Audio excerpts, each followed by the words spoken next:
Buen día para todos. Estamos en Parashat Vaera. Quedamos en la capítulo 18, versículo 13. Dice entonces el Eterno dijo a Abraham: ¿Por qué Sara se ha reído? Diciendo: ¿de verdad daré a luz si ya he envejecido? ¿Acaso hay algo inalcanzable para el Eterno? En el plazo fijado volveré a ti en esta misma época y Sara tendrá un hijo. ¿Sí? De verdad, dice Rashi, es decir, también es daré a luz, que lo es verdad que daré a luz.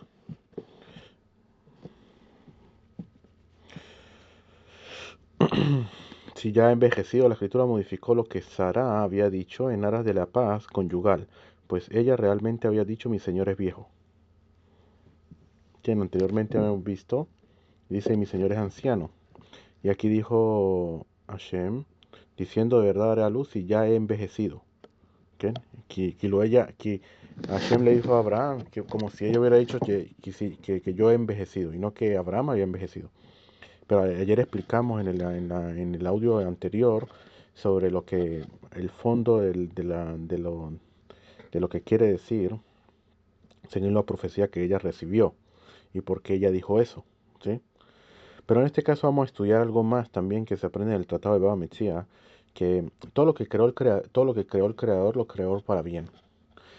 Las cosas se pueden tomar para bien o para mal. En este caso, por ejemplo, la mentira. La mentira se creó, eh, ¿y qué es? ¿Es algo bueno o malo? En este caso hay que saber lo que se puede utilizar para mal, sobre todo para mal, ¿sí? Pero también se puede utilizar para bien. ¿En qué caso se puede utilizar para bien? Como este caso, que la escritura modificó. No es una en el Talmud hablan los sabios que hay, por ejemplo, una mentira negra, una mentira blanca, por decirlo así, no sé en español si se le puede decir también igual, pero una mentira blanca no es una mentira, es una modificación de lo que se dijo, que en caso tal no vaya a haber de repente, en este caso, que se dañe la paz conyugal entre Sará y Abraham vino por lo que dijo Sará. Entonces viene a Kadosh Baruj Hu, que se aprende de él mismo esa alajá, esa ley, de que se puede modificar en ese caso en aras de la paz conyugal. Eso, por ejemplo, también en la casa la persona puede saber que de repente la mujer le hace una pregunta, que él sabe que si le va a responder y le dice lo que sucedió, ahí van a ponerse a pelear, se va a acabar la paz conyugal, va a ser muchos problemas. La persona puede modificar, el hombre puede modificar o la mujer puede modificar en este caso para que no se dañe la paz conyugal. ¿Me entiendes?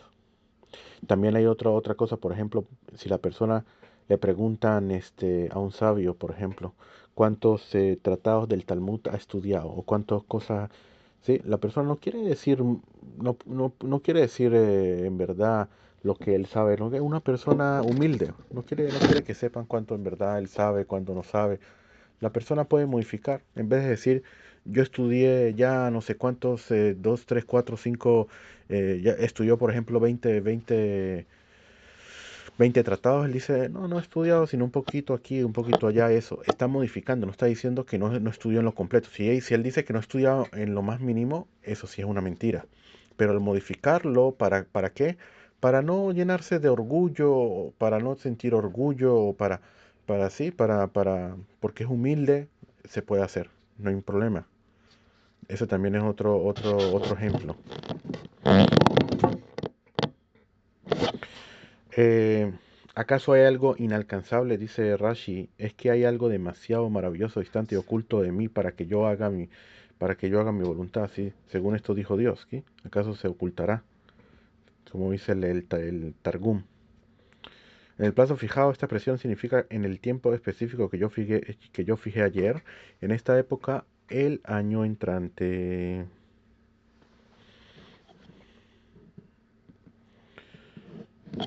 ¿Sí? ¿Y por qué precisamente? Es una pregunta de los comentaristas también, de que por qué vino el Eterno a Abraham a hablar de lo que sucedió con Sara. ¿Por qué el Eterno no viene y le pregunta a Sara por qué hiciste esto, por qué lo otro? Entonces, los comentaristas explican así, fíjate. la familia, una familia en la casa, por ejemplo, lo que es el papá, la madre y los hijos, son asemejados a lo que es, por ejemplo, el sol, la luna y las estrellas. De ahí se aprende mucho lo que es la paz conyugal. Que el sol viene siendo el padre, viene siendo el, el- el padre de la casa. El padre de la casa, ¿por qué? Porque vamos a ver más adelante con referente al sueño de Yosef, donde él sueña que él vio el sol, la luna y las 11 estrellas que se posternaban ante él.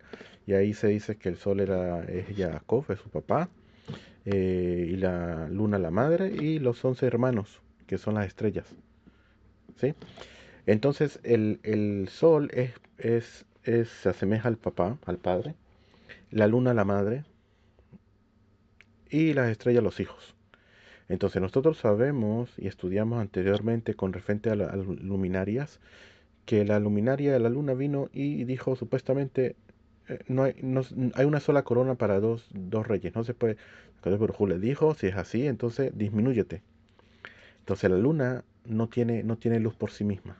¿De dónde recibe la luz la luna? Del sol. Dicen, así mismo, el sol es el padre tiene que iluminar a la luna, que es la esposa. Ella de por sí pone toda su confianza en el padre, y el padre es el que tiene que adorarla, tiene que decirle buenas palabras, tiene que alabarla, lo que a la mujer le gusta que la alaben, que le digan buenas palabras, que eso la en una forma metafórica la llena de luz, ¿sí? Le da vida. Cuando una mujer, por ejemplo, en una casa, que es lo que sucede mucho en nuestra época, que la mujer no está feliz en el matrimonio, es porque el, porque el esposo solamente le cae encima, solamente le está diciendo solamente las cosas malas, solamente tú haces esto, tú haces lo otro, solamente le cae, todo el tiempo le tiene bicorot, bicorot, bicorot quiere decir que todo el tiempo le está reprochando, le está diciendo esto, lo otro, y es justo lo contrario de lo que se debe hacer, porque lo que se tiene que hacer en verdad no es reprocharle, sino al revés, alabarle esto, lo otro, no reprocharle, la mujer en verdad, en el libro de Gana Shalom, que no hay que reprocharle absolutamente nada, hasta tanto, porque la mujer es cabot, la mujer es honores.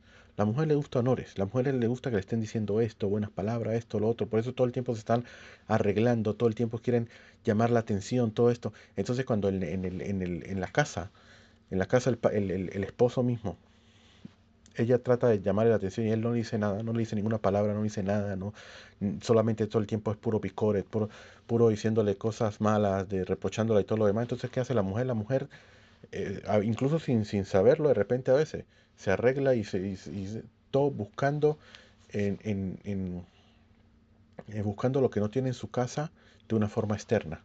Que se lo digan en el trabajo, que se lo digan las amigas, incluso que se lo digan en Instagram, en este pone fotos y todo eso para que le estén diciendo, la estén alabando y todo eso, porque a ella le gusta eso. ¿Por qué? Porque el hombre no le hace eso, entonces no le dice las cosas, entonces por eso la mujer no, a la final si hace eso es oscura, no le da luz.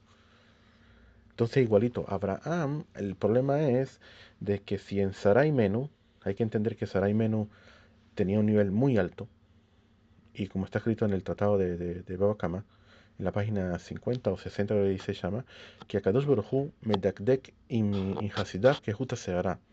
Akadosh Baruj Hu precisa mucho con los tzadikim, con sus justos, como, como la, como un cabello. O sea, por la más mínima cosa, ellos pueden recibir incluso este castigo en este mundo. ¿Por qué? Porque Kadosh Baruj Hu, de tanto que lo ama, incluso si hizo una equivocación, le trae un isurim, una tribulación, para que le haga expiación por lo que hizo, para que cuando ese justo llegue arriba, llegue sin nada, llegue limpio, puro, a recibir simplemente su recompensa, estar en el Ganeden y todo lo demás, y no reciba ningún tipo de castigo, Haz de Shalom, en el mundo venidero. Entonces por eso él quiere mucho a los justos y así se comporta con ellos. Pero aquí como había un gargir, algo pequeño, por decirlo, en el nivel tan alto que había en Sará, había un pequeño detalle, un pequeño daño en la emuná de ella por lo que ella dijo. Automáticamente el Eterno viene y le dice a Abraham, ¿por qué? Porque si el problema está en Sarah, quiere decir que el problema está en Abraham.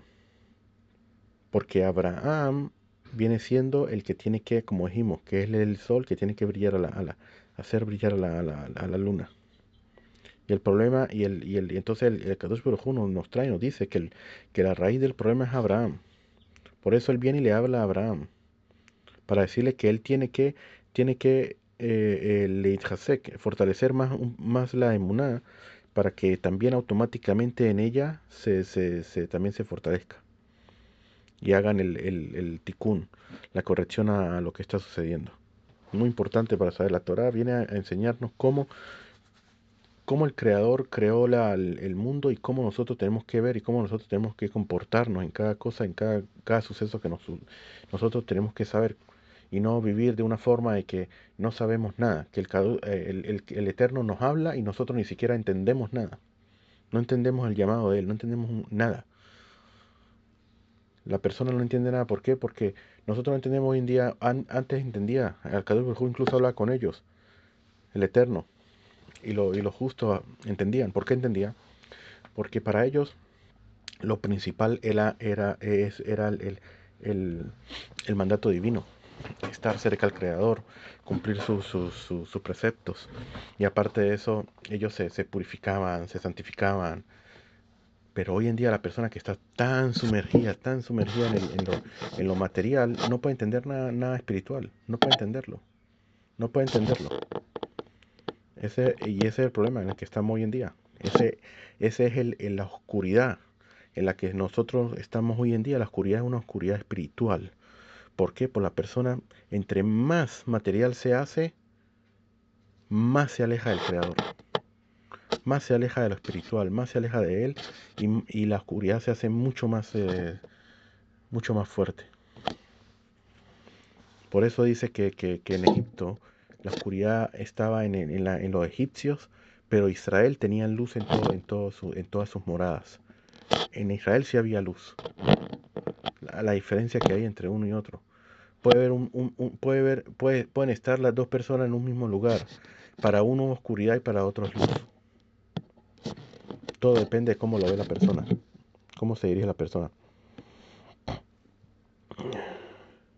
Y Sara negó diciendo, no me reí, porque tuvo miedo. Porque tuvo miedo, pero él dijo, dice Rashi, la primera instancia de la palabra ki significa por qué o pues, ya que sirve para dar razón y justificación de la actitud de Sara. Sara negó porque tuvo miedo. El segundo es utilizado en un sentido de sino, queriendo decir, pero él dijo, no es como tú dices, sino que reíste. Nuestros maestros dijeron que en el lenguaje de la Torah, la palabra aquí puede ser utilizada en 4 acepciones. Puede utilizarla como sí, como tal vez, si no, ve por qué. ¿Bien? In, Dilma, Ela, Deja. También quiere decir de que aquí estamos hablando con respecto de cómo se escribió en hebreo, para saber, para entender qué fue lo que dijo Sara. No se tiene que entender en las cosas literal, sino que cómo se escribió en la Torah, depende de cómo se escribió, se tiene que entender qué fue lo que sucedió.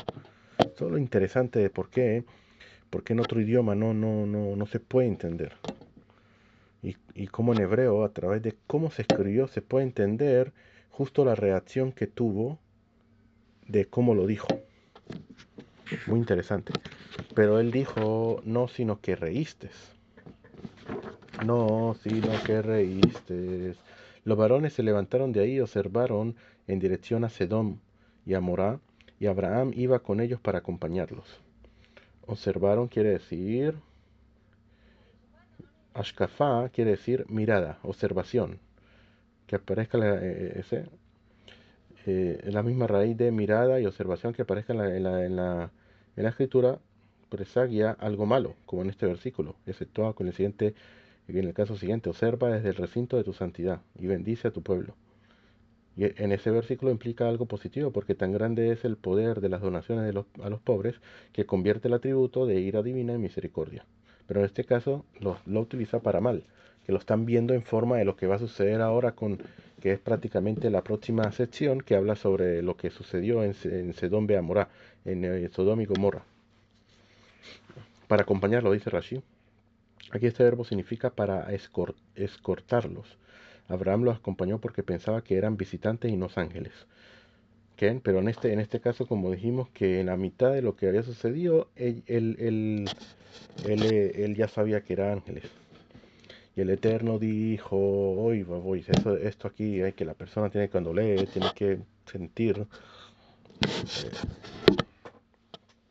cómo se tiene que ir a Chamain, el temor al Creador, cómo el Creador, fíjate, no va a ocultar nada de su justo. Los justos saben lo que va a suceder. Antes de que el Creador haga algo, el Creador ya les avisa a los justos qué va a suceder.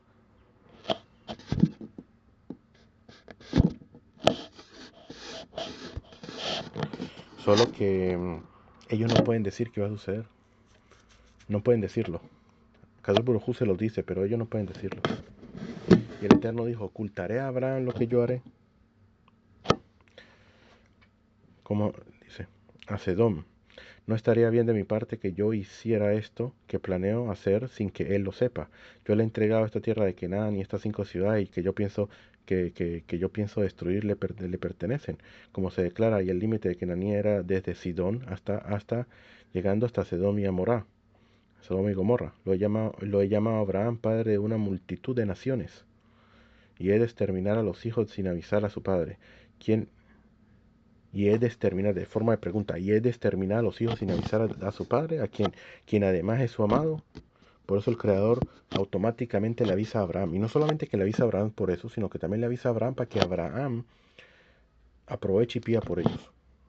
De aquí vemos cómo Abraham también le hace tikkun, una corrección muy fuerte a lo que sucedió con referente a la parashá, a la parashá de Noaj. Que Noé, no pidió por su generación. No pidió por ellos, en lo absoluto. Obviamente que ahí los comentaristas hablan por qué no lo hizo y todo, pero no lo hizo.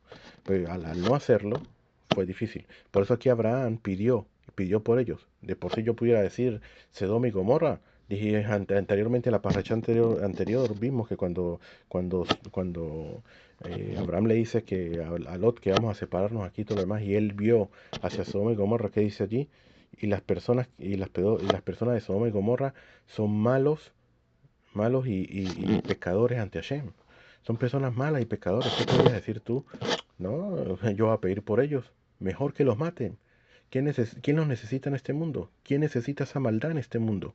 Y con todo y eso Abraham pidió por ellos. ¿Por qué pidió por ellos? Porque hay que entender que los sabios dicen que todos los maasim, todas las acciones que hicieron nuestros patriarcas, todo eso son las acciones de los patriarcas, son señales para los hijos, ya que todo lo que ellos hicieron le va a suceder a ellos. Aquí Abraham al pedir por ellos, incluso que eran unas personas que hacían el mal en frente de Akadosh, hace que también cuando Israel no se comporten bien, así también se pueda pedir por ellos. Y así también el Creador también, incluso si hay, como dice allí, si hay 10, si hay 20, no les hago nada. Si hay 10 Sadikim, no les hago nada. También igualito. Por eso Abraham pide por ellos. Y si Abraham ciertamente se convertirá en una nación grande y poderosa, y en él se bendecirá todas las naciones de la tierra. Ay, ay, ay.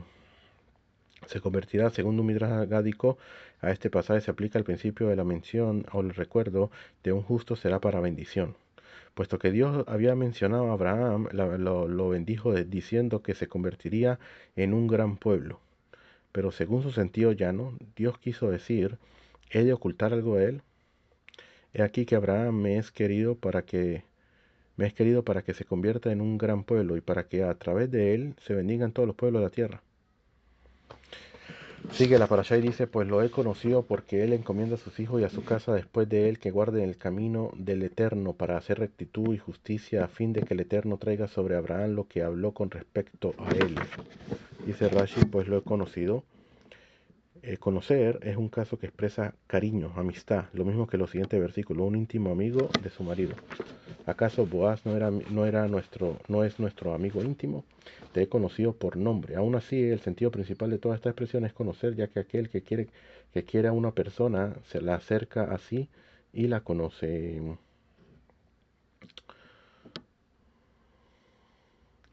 Porque él encomienda. Quiere decir que le he querido porque Abraham encomienda a sus hijos con respecto a mí, que guarden mis caminos. Y se lo explica de acuerdo al Targum. Esta frase tiene sentido enfático, quiere decir yo sé que él ha de ordenar a sus hijos. Eso es lo que quiere decir. Encomienda, este verbo tiene aquí el sentido de una acción presente continua. Es similar al significado que al siguiente versículo. Así hacía yo. A fin de que el Eterno traiga, así ordena Abraham a sus hijos, guarden el camino del Eterno a fin de que el Eterno traiga sobre Abraham. Ahora bien, el versículo no dice sobre la casa de Abraham, sino sobre Abraham mismo, de la cual aprendemos que todo el que procrea un hijo justo es como si no muriese, puesto que cuando esto se cumpla, Abraham ya habría fallecido físicamente. Ello implica que el hecho de haber procreado hijos justos que guarden el camino del Eterno equivaldría a que él, en cierto sentido, siga en vida. ¿Por qué? Porque sigue en su camino. Cuando ven a los hijos siguiendo el camino de su padre, van a decir, wow, él es el hijo de Abraham, él es el nieto de Abraham. Fíjate, Abraham era lo que él hacía así, él le encomendó a sus hijos, fíjate, sus hijos siguen su mismo camino. Y el Eterno dijo, el clamor de Sedom y Amorá ha aumentado y su pecado es sumamente grave. El Eterno le dijo a Abraham, se lo dijo, ya que Dios había hecho conforme a lo que había dicho que no se lo ocultaría.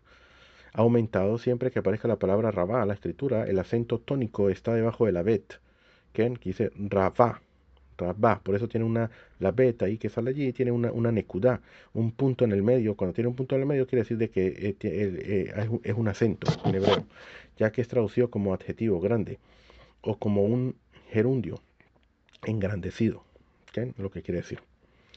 Descenderé ahora y veré si como el clamor que ha llegado a mí han hecho habrá aniquilación y si no lo sabré.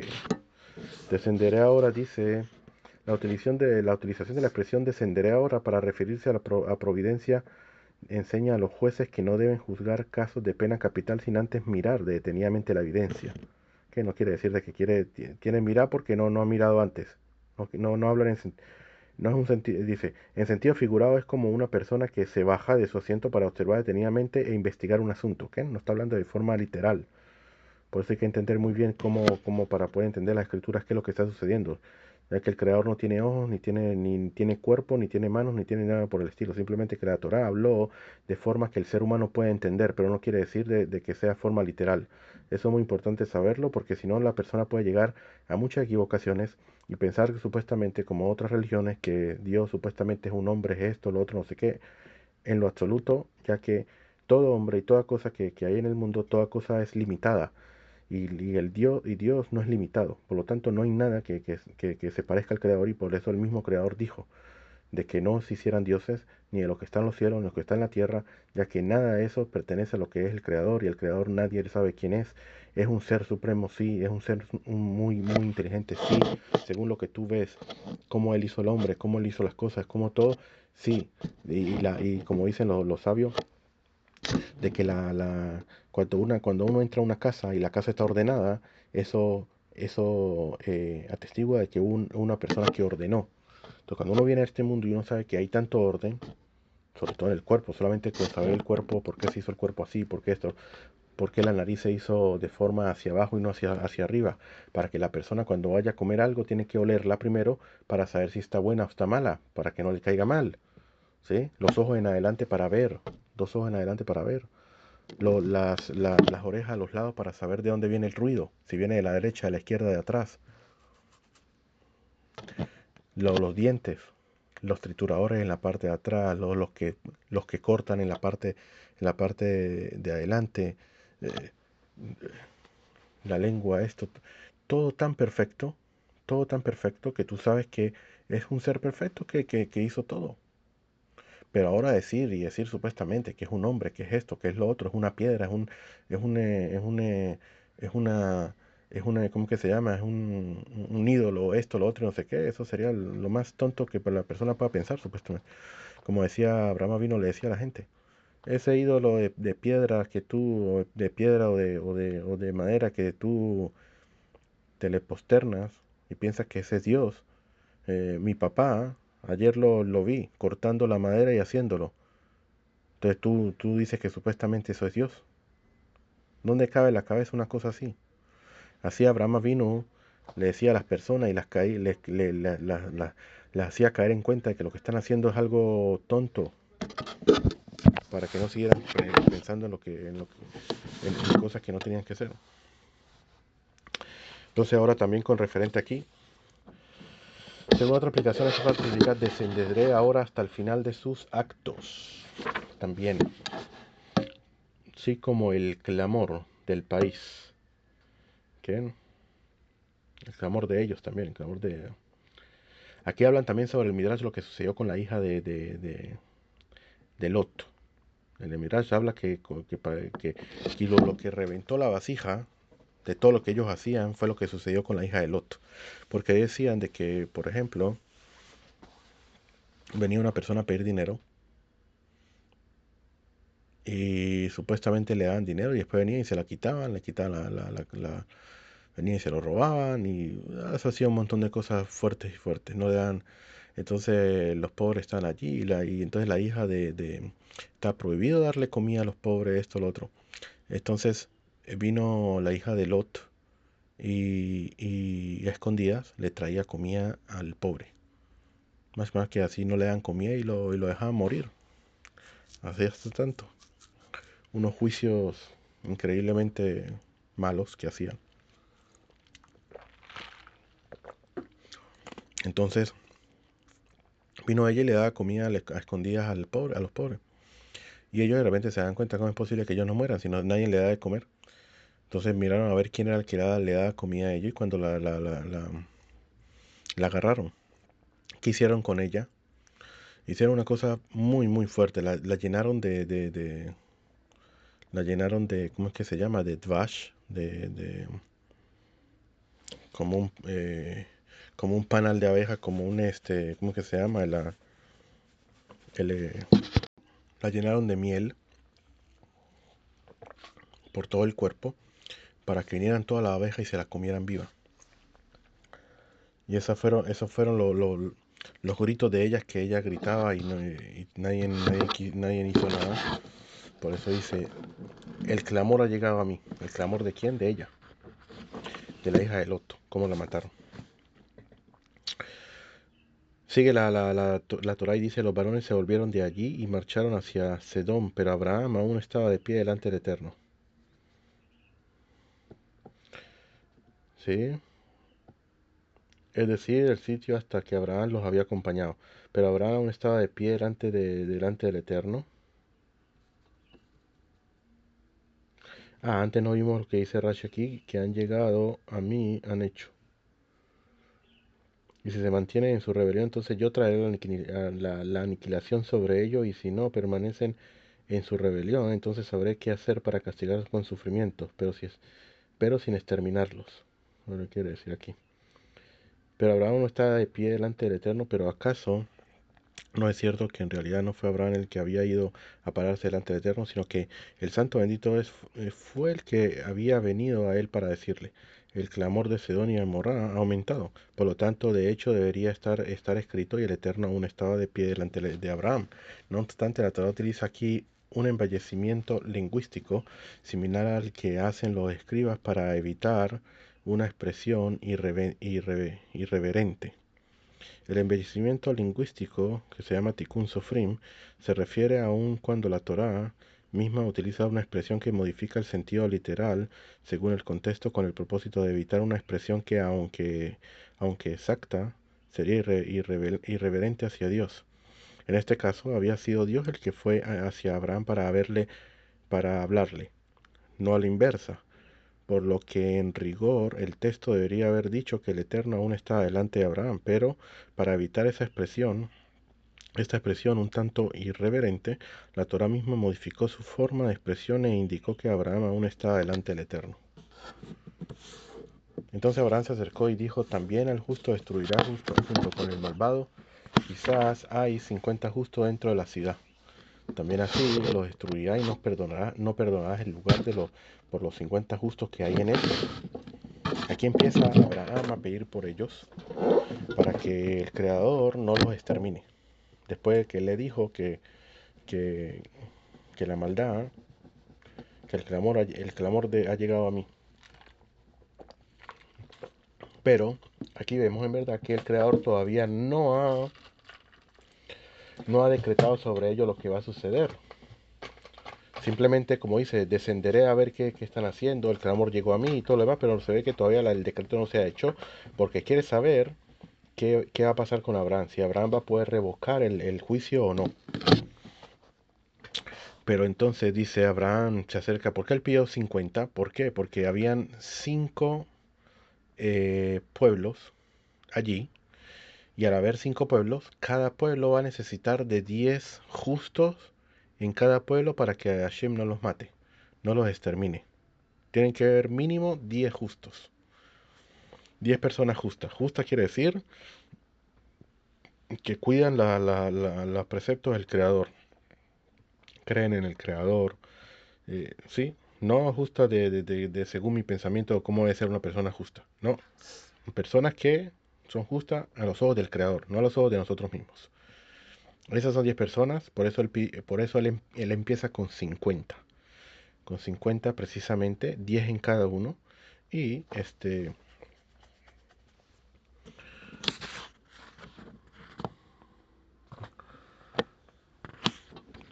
aquí dice también, él le dice, si hay justos, ¿cómo es posible que puedas exterminar al justo junto con el malvado? ¿Por qué? Porque al final van a hablar de ti, van a decir cosas de ti. Van a hablar, va a haber un Hilul Hashem, se va a profanar el nombre de Hashem.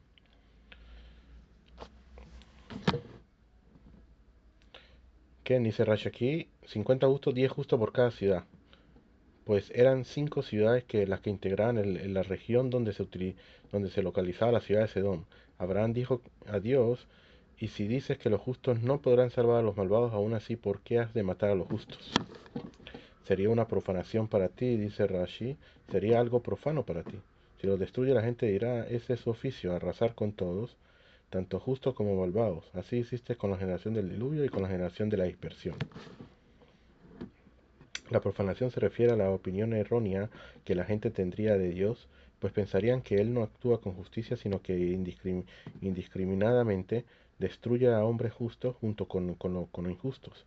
Y a pesar de que Dios no había exterminado a la generación que construyó la torre de Babel, sí había dispersado a todos. Y con respecto a la generación del diluvio, a pesar de que había salvado a Noah y a su familia, la gente diría que había otros justos que no salvó.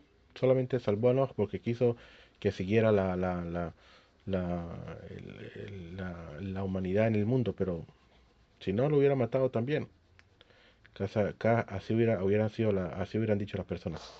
Sería una profanación para ti hacer algo como eso, matar al justo junto con el malvado, y que el justo sea igual que el malvado. Sería una profanación para ti. ¿Acaso el juez de toda la tierra no hará justicia?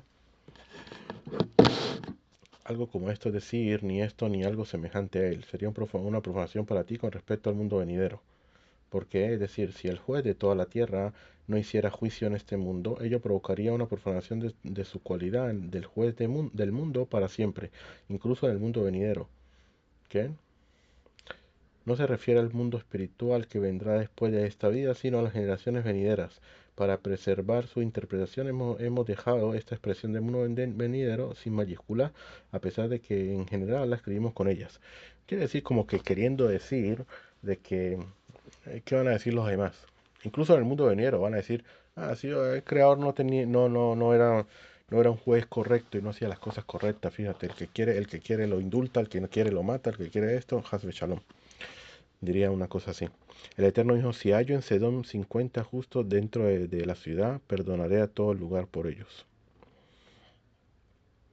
En realidad se refiere a todas las 5 ciudades, pero puesto que Sedom era una metrópoli y era la más importante de toda la escritura, adjudica a ella los 50 justos. Y aquí Abraham se da cuenta que no hay 50 justos en verdad. Por eso dice Abraham respondió y dijo, he aquí que ahora he comenzado a hablar de mi Señor siendo yo polvo y ceniza. ¿Quién soy yo para hablar delante de ti? ¿Y quién soy yo para pedir por ellos? Pero si ya estoy aquí, por ejemplo, yo soy polvo y ceniza delante de todo.